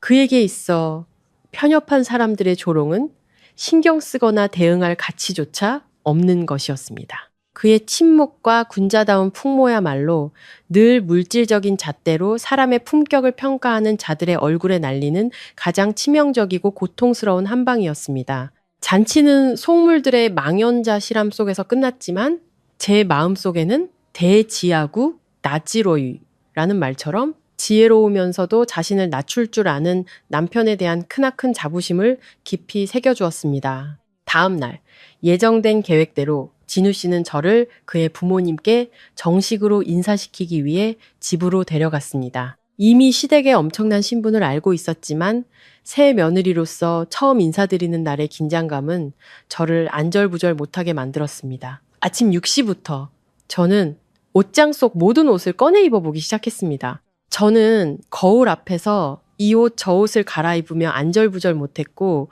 이마에는 땀이 흥건했습니다. 너무 화려하게 입으면 신분 상승을 노리는 사람으로 보일까 걱정됐고 너무 초라하게 입으면 명문가 시댁의 체면을 깎을까 두려웠습니다. 제 허둥대는 모습을 보고 진우 씨는 문에 기댄 채 빙그레 웃기만 했습니다. 그는 다가와 제 허리를 감싸 안고 억지로 자신을 바꿀 필요가 없다고 부드럽게 말해주었습니다. 그는 직접 제게 우유 빛깔의 실크 블라우스와 짙은 색 청바지를 골라주었습니다. 우아하고 자연스러우면서도 제 나이와 수수한 성격에 딱 맞는 옷차림이었습니다. 차가 도심을 향해 달리는 동안 제 머릿속에서는 온갖 무서운 상상이 펼쳐졌습니다. 그동안 봤던 드라마들 때문에 저는 재벌 총수의 집은 분명 웅장한 성일 것이라고 상상했습니다. 금박을 입힌 높은 철문, 삼엄하게 지키는 경호원들, 재벌가 시어머니는 분명 보석 박힌 치파오를 입고 차갑고 오만한 표정으로 다른 사람들을 얕보는 눈빛을 하고 있을 거라고. 계급 차이에 대한 두려움에 제 손은 차갑게 식었습니다. 진우 씨는 제 마음을 읽은 듯 했습니다. 그는 제 손을 꼭 잡고 온기를 전해주며 그의 부모님은 세상 그 어떤 물질적인 것보다 가족 간의 정을 중요시하는 아주 온화한 분들이라고 계속해서 속삭여 주었습니다. 차는 갑자기 푸른 나무가 우거진 길로 접어들더니 한 고급 아파트 단지 앞에서 멈췄습니다. 보안은 철저했지만 그곳은 제가 상상했던 것처럼 과시적이거나 번쩍이지 않고 오히려 평범하고 조용한 분위기였습니다. 진우 씨는 제 손을 잡고 엘리베이터를 타고 15층으로 곧장 올라갔습니다. 원목으로 된 아파트 문이 살짝 열리자 아주 익숙한 향기가 확 풍겨 나왔습니다. 그것은 돼지고기 장조림의 고소한 냄새, 바로 한국의 전통적인 집밥 냄새였습니다. 문 앞에서 우리를 맞이한 것은 유니폼을 입은 수많은 하인들이 아니라 60대쯤 되어 보이는 푸근하고 인자한 인상의 한 여성이었습니다. 그녀는 단정한 실내복을 입고 있었고 몸에는 밀가루가 조금 묻은 꽃무늬 앞치마를 두르고 있었습니다. 그녀가 바로 진우 씨의 어머니 김 여사님이었습니다. 제가 문 밖에서 어쩔 줄 몰라 하자 김 여사님은 즉시 다가와 따뜻한 손으로 제 손을 잡고 집 안으로 이끌었습니다. 그녀의 입가에는 환한 미소가 번졌습니다. 마치 멀리서 일하다 돌아온 딸을 맞는 어머니처럼 자상했습니다. 그녀는 저를 새아가라고 다정하게 부르며 몸매가 가니프고 얼굴에 복이 많아 보기 좋다고 연신 칭찬하셨습니다. 그녀의 따뜻하고 진심 어린 태도는 제 상상 속에 있던 냉혹한 재벌 시어머니에 대한 벽을 완전히 허물어뜨렸습니다. 거실 안으로 깊숙이 들어가자 진우 씨의 아버님이 보였습니다. 그는 소박한 천 소파에 앉아 찻잔을 음미하며 신문을 집중해서 읽고 계셨습니다. 재계에서의 위험 있는 모습과는 달리 집에서는 그저 말수가 적고 인자한 아버지였습니다. 제가 공손하게 허리 숙여 인사하자 그는 돋보기를 내리셨습니다. 온화하게 미소 지으며 고개를 끄덕여 답해 주셨습니다. 그는 제게 여기가 내 집이니 불편해하거나 긴장할 필요 없다고 따뜻하게 말해 주셨습니다. 그날 점심 식사는 매우 화기애애하고 웃음이 가득한 분위기에서 진행되었습니다. 시어머니는 계속해서 가장 부드러운 살코기와 가장 큰 새우를 제 밥그릇에 놓아주시며 먹으라고 권하셨습니다. 그녀는 진우 씨의 어릴 적 짙게 졌던 일화들을 이야기하며 온 가족을 웃게 만드셨습니다. 사랑이 넘치는 그 공간 속에서 저는 그분들이 저를 온전히 존중해주고 있다는 것을 느낄 수 있었습니다. 그들은 제가 가난한 집안 출신이라는 사실에 전혀 개의치 않으셨습니다. 그들은 단지 아들이 평생을 함께하기로 선택한 여자라는 이유만으로 저를 소중히 여겨주셨습니다. 맛있는 집밥으로 점심 식사를 마친 후 저는 재빨리 일어나 설거지를 하기 위해 그릇을 부엌으로 가져갔습니다. 하지만 시어머니는 단호하게 막으셨습니다. 그녀는 제 손을 잡고 부엌 밖으로 이끌며 미소 지으며 말했습니다. 새아기가 처음 집에 인사 온 날에는 절대 손에 물 묻히는 거 아니야. 설거지는 진우랑 아버지가 할 거야. 태산그룹의 가장 힘있는 두 남자가 싱크대 앞에서 팔을 걷어붙이는 동안 김 여사님은 저를 다정하게 복도를 따라 이끌어 그녀의 개인 침실로 데려갔습니다. 방은 고풍스러운 마호가니 가구들로 매우 우아하게 꾸며져 있었고 마음을 안정시키는 은은한 향냄새가 났습니다. 김 여사님은 저를 새하얀 침대 시트가 깔린 침대 가장자리에 앉혔습니다. 그녀의 눈빛은 애정이 가득했습니다. 그녀는 침대 머리맡에 작은 나무장을 열고 세월의 흔적이 묻어나는 짙은 붉은색 벨벳 상자를 조심스럽게 꺼냈습니다. 매우 소중하고 조심스러운 손길로 그녀는 상자 뚜껑을 열었습니다. 노란 비단 안감 위에는 정교하게 매화 문양이 새겨진 순금 팔찌 한 쌍이 놓여 있었습니다. 금빛은 화려했지만 눈부시지 않았고 세월의 깊이를 담고 있었습니다. 그녀는 팔찌를 들어 제 가느다란 양쪽 손목에 부드럽게 채워주었습니다. 그녀의 목소리는 애틋하고 감정이 가득했습니다. 그녀는 이 금팔찌가 20여 년 전 그녀가 이 집에 며느리로 처음 발을 들였을 때 시어머니께서 직접 주신 소중한 유품이라고 말했습니다. 지난 20년간 맨손으로 시작해 수조원대의 기업을 일구기까지 수많은 풍파를 겪는 동안에도 그녀는 이 팔찌를 부적처럼 소중히 간직해왔다고 했습니다. 이제 아들이 장성하여 현명한 아내를 맞았으니 이 갑오를 제게 물려주는 것이 안심되고 매우 기쁘다고 하셨습니다. 금팔찌를 주는 것은 단순히 아름다운 가족의 전통일 뿐만 아니라 저를 이 집안의 맏며느리로 공식적으로 인정하고 다음 세대에게 가풍을 지키는 책임을 물려준다는 의미였습니다. 저는 팔찌의 시원한 문양을 만지며 감동에 겨워 두 줄기 눈물이 뺨을 타고 흘러내렸습니다. 시어머니께서 제게 주신 큰 믿음과 기대에 저는 며느리로서 효도를 다하며 살아야겠다고 다짐했습니다. 제가 감격에 겨워 감사의 말도 제대로 못하고 있을 때 김 여사님은 갑자기 태도를 바꾸셨습니다. 그녀는 문 쪽을 힐끗 보며 진우 부자가 있는지 확인하고는 황급히 문을 닫았습니다. 그녀는 침대로 돌아와 외투 주머니 깊숙이 손을 넣어 반짝이는 검은색 은행카드를 꺼냈습니다. 그것은 제가 은행에서 보았던 무시무시한 금융 권력을 가진 바로 그 VVIP 블랙카드였습니다. 그녀는 제 청바지 주머니 깊숙이 그 단단한 카드를 잽싸게 찔러 넣고 제 손등을 가볍게 두드리며 아주 비밀스러운 목소리로 속삭였습니다. 그녀는 어떤 시대의 여자든 가정에서 발언권을 갖고 자신의 삶을 주도하려면 반드시 비상금이 있어야 한다고 말했습니다. 소위 비자금이라고 불리는 이 카드는 그녀가 몇 년간 모은 주식 배당금으로 만든 순수한 개인 자산이며 회사나 진우 부자의 공동 계좌와는 전혀 관련이 없다고 했습니다. 그녀는 제게 마음껏 쓰라고 예쁜 옷을 사거나 화장품을 사서 외모를 가꾸거나 고향의 어머니께 용돈을 보내드릴 때도 남편에게 보고하거나 허락받을 필요가 없다고 말했습니다. 그녀는 장난스럽게 윙크하며 집안의 두 여자가 남편들의 재정 관리에 대비해 동맹을 맺어야 한다고 강조했습니다. 시어머니가 직접 주머니에 찔러 넣어준 막강한 카드, 그리고 현대적이면서도 깊은 모정이 담긴 그녀의 삶의 철학을 들으며 저는 행복의 눈물 속에서 웃음을 터뜨렸습니다. 저는 이렇게 훌륭한 도덕적 전통과 따뜻한 사랑이 넘치는 명문가의 시집올 복이 있으리라고는 꿈에도 생각하지 못했습니다. 그 따뜻했던 첫인사 이후 한 달이 넘는 시간이 흘렀습니다. 우리 부부의 삶은 달콤하고 평온한 순간들로 가득한 진정한 신혼생활에 들어선 것 같았습니다. 진우 씨의 전폭적인 지지 아래 저는 권위 있는 문화 잡지사에 매우 만족스러운 새 일자리를 구했습니다. 새로운 환경에서 동료들은 모두 원만했고 상사는 직원들의 창의성을 매우 존중해 주었습니다. 제 전공과 열정을 살릴 수 있는 일을 하게 되자 저는 시간 가는 줄 모르고 헌신적으로 일했습니다. 진우 씨도 태산그룹의 시장 확장 프로젝트로 매우 바빴습니다. 하지만 시간이 날 때마다 그는 차를 몰고 와 제 퇴근을 기다렸다가 함께 거리를 산책하거나 마트에 들러 장을 봐서 직접 요리를 해주었습니다. 우리는 평범한 신혼부부의 삶에 완전히 녹아들어 고된 일과 후의 평온함을 즐겼습니다. 어느 주말 저녁, 보슬비가 흩날리고 있었습니다.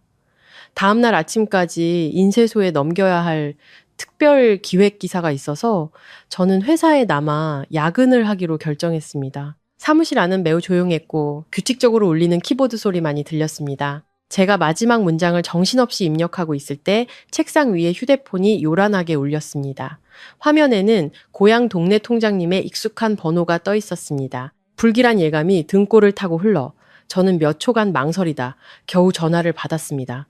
휴대폰을 귀에 대자마자 통장님의 다급하고 겁에 질린 목소리가 들렸습니다. 어머니가 마당에서 화초에 물을 주다가 갑자기 쓰러지셨고 얼굴이 파랗게 질려 생기가 전혀 없다는 끔찍한 소식이었습니다. 이웃들이 급히 어머니를 구립병원 응급실로 모셨다고. 병원에서는 상태가 매우 위독하다며 보호자가 즉시 와서 동의서에 서명해야 한다고 했습니다. 귀가 멍해지고 세상이 눈앞에서 무너지는 것 같았습니다. 손에 쥐고 있던 펜이 책상 위로 툭 떨어져 굴러갔습니다. 무릎에 힘이 풀려 저는 쓰러지지 않으려고 책상 모서리를 굳게 잡았습니다. 어머니의 지독한 심장병은 중앙병원 교수님께서 최고의 약을 처방해 주셨음에도 연세가 많고 면역력이 약해져 예측 불가능한 합병증이 찾아온 것입니다. 저는 황급히 가방을 움켜쥐었습니다. 눈물이 쉴 새 없이 흘러 얼굴을 적셨고 저는 미친 사람처럼 엘리베이터를 향해 달려갔습니다. 사무실 건물 로비를 막 나서자마자 진우 씨의 익숙한 검은색 차가 그곳에 서 있는 것을 보았습니다. 제가 야근하는 것을 알고 그가 일을 일찍 끝내고 아내를 데리러 와서 기다리고 있었던 것입니다. 넋이 나간 채 눈물 범벅이 되어 문 밖으로 뛰쳐나오는 저를 보고 진우 씨는 즉시 차문을 박차고 나와 저를 꼭 껴안았습니다. 그는 심하게 떨고 있는 제 몸을 단단히 지탱해주며 차분하게 무슨 일인지 물었습니다. 장모님의 병세가 구립병원에서 악화되었다는 말을 듣자마자 그의 눈빛은 차갑고 결단력 있는 빛으로 번뜩였습니다. 그는 군더더기 말 한마디 없이 저를 번쩍 들어 조수석에 앉히고 안전벨트를 채워준 후 운전석으로 돌아가 시동을 걸었습니다. 차는 힘찬 굉음을 내며 밤의 빗줄기를 가르고 고속도로를 향해 질주했습니다. 차 안의 공기는 극도로 긴장되었습니다. 저는 몸을 웅크리고 앉아 목 놓아 울었고 유일한 가족을 잃을지도 모른다는 공포에 정신이 완전히 마비되었습니다. 진우 씨는 빗길의 미끄러운 도로 위에서 붐비는 차량들 사이를 능숙하게 운전하면서도 한 손으로는 핸즈프리로 전화를 연결했습니다. 그는 태산그룹 총수로서의 권력을 최대한 발휘하여 여러 차례 긴급 지시 전화를 걸었습니다. 그의 목소리는 단호하고 분명했습니다. 그는 비서에게 즉시 구립병원 담당 부원장과 연락하여 어머니의 생체 신호를 정확히 파악하라고 요구했습니다. 동시에 그는 중앙병원 최고의 의료진에게 최신 의료 장비를 준비시켜 응급소생실에서 대기하도록 명령했습니다. 최악의 경우 환자를 이송할 준비를 하라는 것이었습니다. 생사가 오가는 순간에 그가 보여준 침착함, 결단력, 그리고 뛰어난 문제 해결 능력은 공포의 폭풍우 속에서 헤매던 제 영혼에 빛을 비추는 등대와 같았습니다. 제게 매우 든든하고 안정적인 정신적 버팀목이 되어주었습니다. 진우 씨의 능숙한 운전 덕분에 슈퍼카는 긴 거리를 기록적인 시간 안에 주파했습니다. 구립병원 응급실 입구에 급정거하자마자 특유의 소독약 냄새가 코를 찔렀고 걱정 때문에 속이 울렁거렸습니다. 우리는 페인트가 벗겨진 병원의 어두운 복도를 따라 급하게 달려 소생실로 향했습니다. 응급실 문 앞에서 땀으로 번들거리는 얼굴의 당직 의사가 매우 심각한 표정으로 나왔습니다. 그는 어머니의 심근경색이 매우 빠르게 진행되고 있으며 이 병원의 의료 장비로는 스텐트 삽입 수술을 할 수 없다고 알렸습니다. 의사는 환자를 오늘 밤 안으로 즉시 상급 병원으로 이송해야 한다고 강조했습니다. 하지만 가장 큰 문제는 현재 중앙병원이 환자로 가득 차 중환자실에 빈 병상이 단 하나도 없다는 것이었습니다. 사형 선고처럼 들리는 그 말에 제 다리는 완전히 풀려버렸습니다. 저는 흐느끼며 의사의 가운 자락을 붙잡고 제발 어머니를 살려달라고 애원했습니다. 중앙병원에 병상이 없다는 것은 환자가 복도에서 기다리거나 막대한 비용과 복잡한 절차를 거쳐 개인 병원으로 옮겨야 한다는 의미였습니다. 치료의 골든타임을 놓치게 되는 것이었습니다. 죽음의 사신 앞에서 무력한 가난한 자의 절망감이 제 마음을 갈기갈기 찢어 놓았습니다.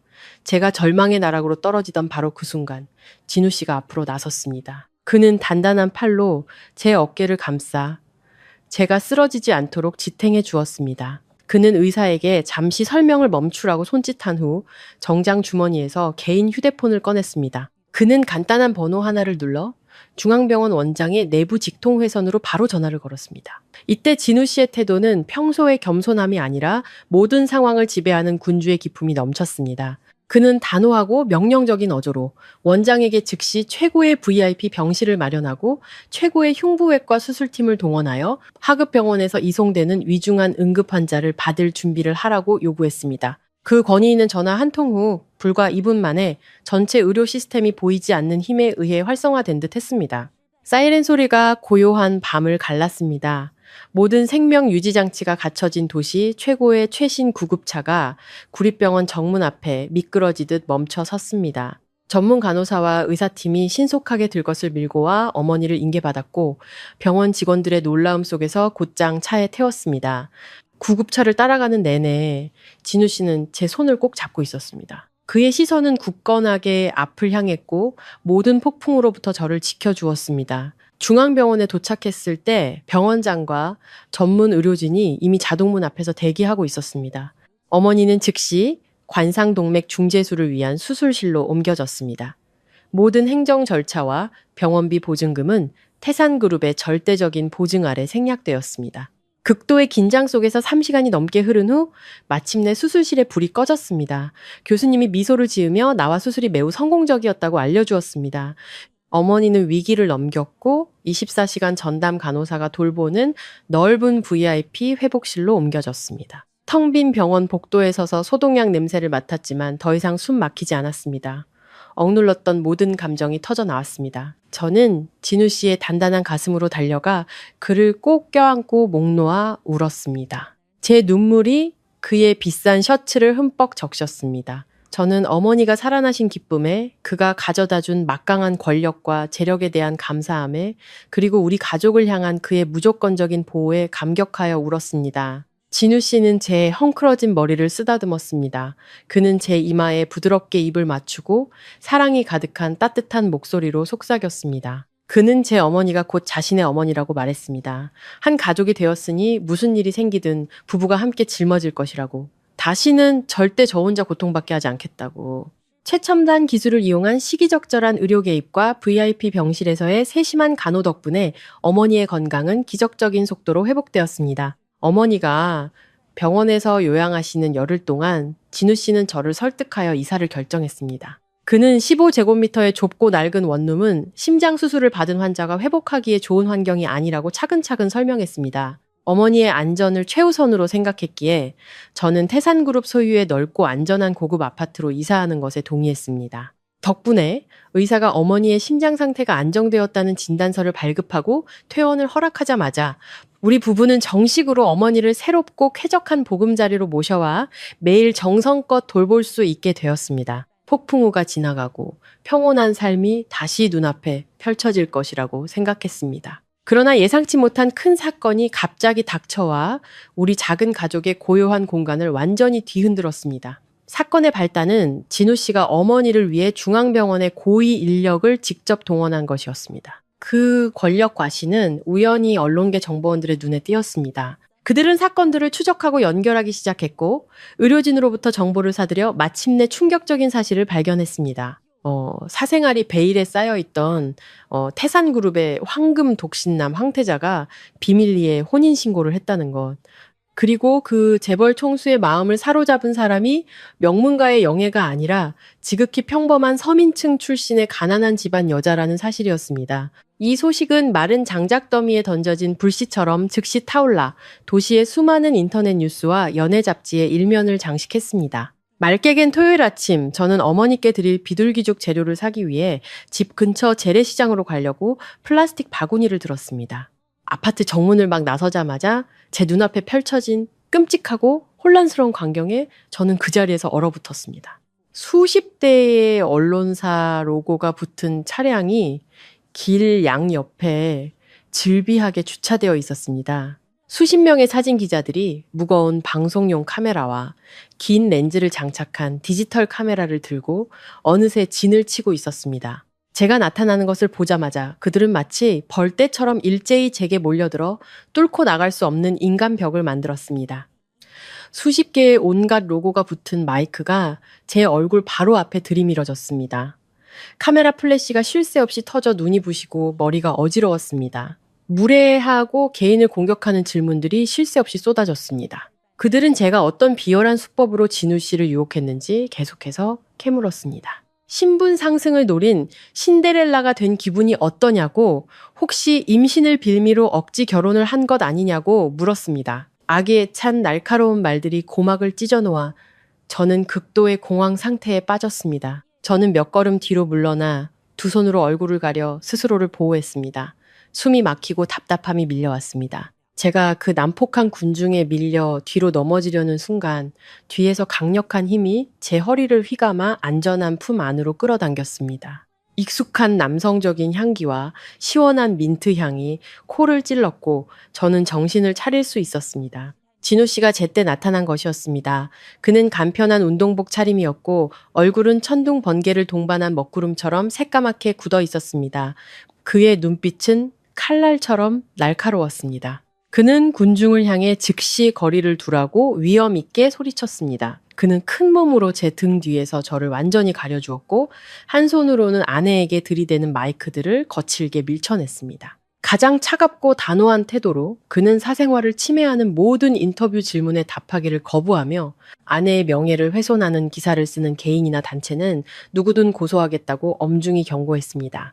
하지만 충격적인 뉴스의 유혹은 기자들의 눈을 멀게 했습니다. 그들은 여전히 완강하게 밀치며 제 겁에 질린 얼굴을 찍으려고 애썼습니다. 아파트 정문 앞 상황은 점점 더 혼란스러워졌고 몇 안 되는 경비원들의 통제를 벗어났습니다. 명예에 굶주린 기자들은 진우 씨의 단호한 경고를 완전히 무시했습니다. 그들은 수적 우위를 이용해 압박했습니다. 교대로 큰 소리로 질문을 던지며 일부러 모욕적인 언사를 사용해 우리의 통제 불능 반응을 유도하려 했습니다. 저는 남편의 넓은 등 뒤에 바싹 숨어 그의 운동복 자락을 꽉 쥐었습니다. 온몸이 마치 사냥꾼의 총구 앞에 선 아기 새처럼 떨렸습니다. 모든 것이 너무나 갑작스러웠고 제 평온했던 사생활이 수많은 세상의 눈초리 앞에 발가벗겨졌습니다. 상황이 교착 상태에 빠졌을 바로 그때 옆 사거리 쪽에서 익숙한 여성의 모습이 빨간색 장바구니 2개를 들고 다가왔습니다. 바로 시어머니 김 여사님이었습니다. 오늘 아침 일찍 일어나 사돈에게 드릴 보양식 국거리를 위해 직접 도매시장에 다녀오시는 길이었습니다. 아파트 정문에 다가와 아수라장이 된 군중이 아들과 며느리에게 카메라 렌즈를 겨누고 있는 것을 보자 김 여사님의 안색이 즉시 변했습니다. 그녀는 보통의 나이든 여성들처럼 언론 앞에서 당황하거나 움츠러들지 않았습니다. 수십 년간 남편과 함께 비즈니스 현장을 누볐던 재벌가 사모님의 기품이 바로 그 순간 폭발했습니다. 김 여사님은 음식으로 가득 찬 장바구니 2개를 보도블록에 세게 내던졌습니다. 굴러다니는 토마토 몇 개에는 신경도 쓰지 않았습니다. 그녀는 우아한 실크 소매를 걷어붙이고 시끄러운 기자들 무리를 가르며 당당하게 걸어 들어갔습니다. 갑자기 나이든 여성이 뛰어들자 몇몇 사진 기자가 손을 뻗어 막으려 했지만 그녀의 날카롭고 위험 있는 불꽃 같은 눈빛과 마주치자 그들은 저도 모르게 움찔하며 양옆으로 비켜서 작은 길을 만들었습니다. 김 여사님은 무리의 중심으로 곧장 걸어 들어갔습니다. 그녀는 저와 진우 씨 바로 앞에 우뚝 서서 두 번째의 견고한 보호벽이 되어 주었습니다. 그녀는 오른팔을 높이 들고 주변의 모든 소음을 잠재우는 우렁찬 목소리로 외쳤습니다. 그녀의 목소리는 한 글자 한 글자 힘이 실려 있었고 위험 있는 어른의 권위가 느껴졌습니다. 그녀는 수십 개의 카메라 렌즈 앞에서 제가 그들이 꾸며낸 것처럼 신분 상승을 노리는 여자가 아니라고 단호하게 선언했습니다. 그녀는 제가 바로 자신이 직접 선택하고 정식으로 결혼시켜 이 가문에서 친딸처럼 아끼는 맏며느리라고 못 박았습니다. 그녀는 방금 가장 무례한 말을 내뱉은 기자를 매섭게 쏘아보며 최후 통첩을 날렸습니다. 그녀는 그곳에 있는 모든 언론에 경고했습니다. 만약 누구든 며느리의 명예를 훼손하기 위해 사실을 왜곡하는 허튼 소리를 단 한 글자라도 기사화한다면 태산그룹의 모든 재력을 동원해 그 자를 법정에 세우고 파산시켜 업계에서 발도 못 붙이게 만들 것이라고. 시어머니의 절대적인 위엄과 카리스마 넘치는 보호에 기자들은 완전히 입을 다물었습니다. 그들은 서로 눈치를 보며 슬그머니 카메라를 내렸고 약속이라도 한 듯 몇 걸음 뒤로 물러나 우리 가족이 지나갈 길을 터주었습니다. 그들은 태산그룹 회장 사모님의 힘을 잘 알고 있었습니다. 그녀의 말은 허튼 협박이 아니었습니다. 시어머니는 그들의 겁먹은 표정에는 더 이상 관심도 두지 않았습니다. 그녀는 몸을 돌려 따뜻한 미소를 지으며 거친 손으로 제 손을 꼭 잡았습니다. 그녀는 저를 다독이며 군중을 뚫고 당당하게 아파트 로비 안으로 이끌었습니다. 시어머니와 남편 옆에서 사랑하는 사람들에게서 오는 절대적인 보호를 느끼며 제 마음속 낮은 출신에 대한 자격지심은 완전히 무너져 내렸습니다. 저는 제가 이 멋진 가족에 뗄 수 없는 한 조각이 되었음을 깨달았습니다.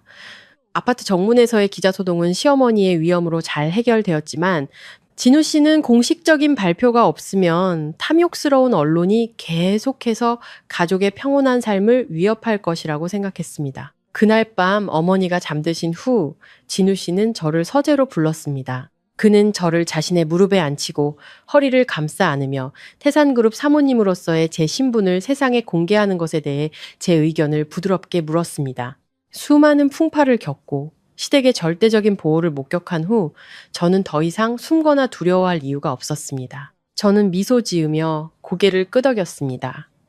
세상의 모든 시선에 맞서 제 인생의 이 뛰어난 남자 곁에 자랑스럽게 서기로 동의했습니다. 바로 다음 날 아침 소셜미디어와 주요 경제신문에 엄청난 파장이 일었습니다. 수백만 팔로워를 가진 태산그룹의 공식 팬페이지에 매우 소박하지만 천금의 무게를 지닌 사진 한 장이 올라왔습니다. 그것은 화려한 스튜디오에서 찍은 사진이 아니라 오래된 원룸의 작은 부엌에서 흰색 커플티를 입고 함께 설거지를 하는 우리 부부의 모습을 몰래 찍은 사진이었습니다. 사진에서는 이상하리만치 따뜻하고 소박한 행복이 묻어났습니다. 사진과 함께 짧고 간결하지만 총수의 카리스마가 넘치는 한 줄의 글이 테일 아래 때 이 맛이다. 잠깐 소개합니다. 태산의 유일한 안주인이십니다. 그 단호한 선언은 신데렐라에 대한 모든 악의적인 소문을 잠재웠고 사모님 자리를 호시탐탐 노리던 명문가 영예들의 야심을 꺾어버렸습니다. 인터넷 여론은 즉시 바뀌었고 수만 개의 댓글이 달려 계급의 경계를 초월한 우리의 사랑에 진심 어린 축복을 보냈습니다. 하지만 제 신분이 공개된 것은 축하뿐만 아니라 과거에 악업을 저지른 자들에게 즉각적인 인과응보를 가져왔습니다. 어느 금요일 오후 제가 잡지사에서 퇴근하려 차에 오르려 할 때 60대쯤 되어 보이는 한 남성이 허둥지둥하며 흐트러진 옷차림으로 갑자기 제 차 앞을 막아섰습니다. 그는 바로 강 이사, 작은 봉제 공장의 제 옛 상사였습니다. 몇 년 전 어머니가 그의 공장에서 재봉사로 일하실 때 그는 비열한 수법으로 어머니를 억압하고 괴롭혔습니다. 심지어 어머니가 심장병 치료를 위해 퇴사하려 할 때 그는 무정하게 3개월치 월급을 떼먹어 우리 가족을 빚더미에 앉게 했습니다. 지금 제 앞에 선 강 이사는 더 이상 오만하고 위험 있는 사장의 모습이 아니었습니다. 그의 얼굴은 주름으로 가득했고 눈물 콧물이 범벅이었습니다. 그는 수많은 사람이 오가는 길거리 한복판에서 제게 계속해서 두 손 모아 빌었습니다. 그는 외아들이 태산그룹 자재 구매팀 직원으로 입사한 지 반년도 채 되지 않아 미래가 창창했는데 오늘 아침 이사회에서 긴급 해고 명령이 내려왔다고 울부짖었습니다. 아들은 해고는 물론 모든 권리를 박탈당했을 뿐만 아니라 뇌물수수 및 자재 가격 부풀리기로 회사에 심각한 손해를 끼친 혐의로 경찰 조사를 받게 되었다고 그는 차가운 시멘트 바닥에 엎드려 예정을 생각해서 남편에게 말 한마디만 잘 해달라고 애원했습니다. 아들이 감옥에 가는 것만은 면하게 해달라고 저는 제 발밑에서 비참하게 울고 있는 옛 원수를 내려다보았습니다. 마음속에는 조금의 동정심도 잃지 않았습니다. 약값이 없어 고통 속에 밤을 새우시던 어머니의 모습이 떠올랐습니다. 우리 모녀를 공장 문 밖으로 내쫓으며 내뱉던 그의 모욕적인 말들이 생생했습니다. 저는 차갑게 한 걸음 뒤로 물러섰습니다. 단호한 목소리로 그의 모든 간청을 거절했습니다. 저는 인과응보라고 말했습니다. 법은 공정하고 회사는 규율에 따라 운영된다고, 잘못한 만큼 벌을 받는 것이 당연하다고, 제가 범법자를 감싸기 위해 법에 개입할 자격은 없다고. 바로 그때 제 손에 들린 휴대폰 화면이 밝아지며 진우 씨로부터 새로운 메시지가 도착했습니다. 짧지만 절대적인 보호의 힘이 담긴 한 줄이었습니다. 장모님을 괴롭혔던 자는 누구든 절대 용서하지 않아. 메시지를 읽고 저는 안도의 미소를 지으며 단호하게 차에 올라 문을 닫았습니다. 차는 움직이기 시작했고 절망과 뒤늦은 후회 속에서 길바닥에 주저앉아 울부짖는 강의사를 뒤로했습니다. 하지만 그 악인의 운명에 신경 쓰는 사람은 아무도 없었습니다. 반년의 결혼 생활은 파란만장했지만 마침내 평온한 나날이 찾아왔습니다. 가을이 깊어지자 서울은 서늘한 바람과 함께 우리가 새로 이사한 저택의 발코니로 불어오는 은은한 라일락 향기로 문을 두드렸습니다. 어머니와 시어머니는 매우 잘 맞으셨습니다. 두 분은 함께 기체조 교실에 다니고 절에 가서 평안을 기원하며 세상의 모든 근심을 잊고 지내셨습니다. 달이 밝은 어느 밤, 은은한 달빛이 큰 유리창을 통해 들어와 나무 바닥에 반짝이는 빗줄기를 만들었습니다. 진우 씨는 여전히 조용한 서재에서 일에 몰두하고 있었습니다. 저는 따뜻한 꿀 국화차 한 잔을 타서 조용히 방으로 들어가 쌓인 서류 옆 정돈된 책상 위에 조심스럽게 찻잔을 놓았습니다. 수천 명의 직원을 거느린 그룹 전체의 책임을 짊어진 남편의 넓고 든든한 등을 바라보자 제 마음속에는 끝없는 애틋함이 솟아났습니다. 저는 다가가 작은 두 팔로 뒤에서 그를 꼭 껴안고 부드러운 뺨을 그의 단단한 어깨에 기댔습니다. 진우 씨는 일을 멈추고 제 가슴 앞에 놓인 제 손을 잡아 부드럽게 쓰다듬었습니다. 시계 초침 소리만이 들리는 고요한 공간 속에서 저는 오랫동안 마음속에 간직해온 질문을 조심스럽게 꺼냈습니다. 저는 그에게 물었습니다. 이렇게 높은 곳에서 세상을 내려다보는 당신, 혹시라도 상류층의 정략 결혼을 따르지 않고 권력을 공고히 할 발판이 되어줄 명문가 아가씨를 선택하지 않은 것을 후회한 순간이 단 한 번이라도 있었나요? 배경도, 학벌도 평범한 가난한 여자를 아내로 맞은 것을요. 아내의 바보 같은 질문에 진우 씨는 나지막이 웃음을 터뜨렸습니다. 따뜻한 웃음소리가 그의 가슴에서 울려 제 심장까지 전해졌습니다. 그는 부드럽게 제 손을 풀고 의자를 돌려 저와 마주 보았습니다. 그는 화려한 말 대신 주머니에서 휴대폰을 꺼내 잠금 화면을 켠 후 제 눈앞에 보여주었습니다. 제 눈에 들어온 거는 어떤 보정도 거치지 않은 사진 한 장이었습니다. 그것은 반년 전 우리가 번개처럼 혼인신고를 했던 날 구청 앞에서 급하게 찍은 사진이었습니다. 사진 속 그는 해진 셔츠를 입고 있었고 저는 소박한 꽃무늬 원피스를 입고 있었습니다. 두 사람 모두 세상에서 가장 밝고 순수하며 행복한 미소를 짓고 있었습니다. 그는 그날 이후로 이 사진이 항상 자신의 삶의 가장 중심에 있었다고 진정한 사랑의 시작을 일깨워 주었다고 말했습니다. 그는 저를 무릎에 앉히고 품에 꼭 안았습니다. 그의 깊은 눈빛이 눈물이 그렁그렁한 제 눈을 똑바로 바라보았습니다. 단호하면서도 사랑이 가득한 목소리로 그는 다시 한번 저를 선택한 이유를 확인시켜 주었습니다. 그는 저의 외모나 명문가 배경 때문에 저와 결혼한 것이 아니라고 했습니다. 그는 제가 길거리 국밥 한 그릇을 먹고도 그가 손해볼까봐 기어이 돈을 내려고 했던 순박하고 진솔한 여자였기 때문에 저와 결혼했다고. 자신의 자존심과 선량함을 지키기 위해 모든 이익을 기꺼이 포기할 줄 아는 여자였기 때문이라고. 평생을 돈을 둘러싼 경쟁과 가식 속에서 살아온 자신에게 저의 진심과 순수한 마음이야말로 그 어떤 금융그룹도 살 수 없는 무한한 가치를 지닌 보물이라고. 두 사람은 부드러운 가을 달빛 아래에서 따뜻한 입맞춤을 나누었습니다. 행복이 가득한 그 공간 속에서 저는 눈을 감고 그의 심장에서 울리는 단단한 박동을 느꼈습니다. 모든 풍파, 의심, 그리고 계급의 차이는 진정한 사랑 앞에서 완전히 사라졌습니다. 그 순간 저는 인생의 가장 깊은 진리를 깨달았습니다. 여자의 가장 큰 행복은 5천억 원이든 블랙카드가 아니라 이 험난한 세상 속에서 자신을 온 마음으로 사랑하고 보호하며 지켜줄 수 있는 충분한 너그러움과 힘을 가진 한 남자를 만나는 복이라는 것을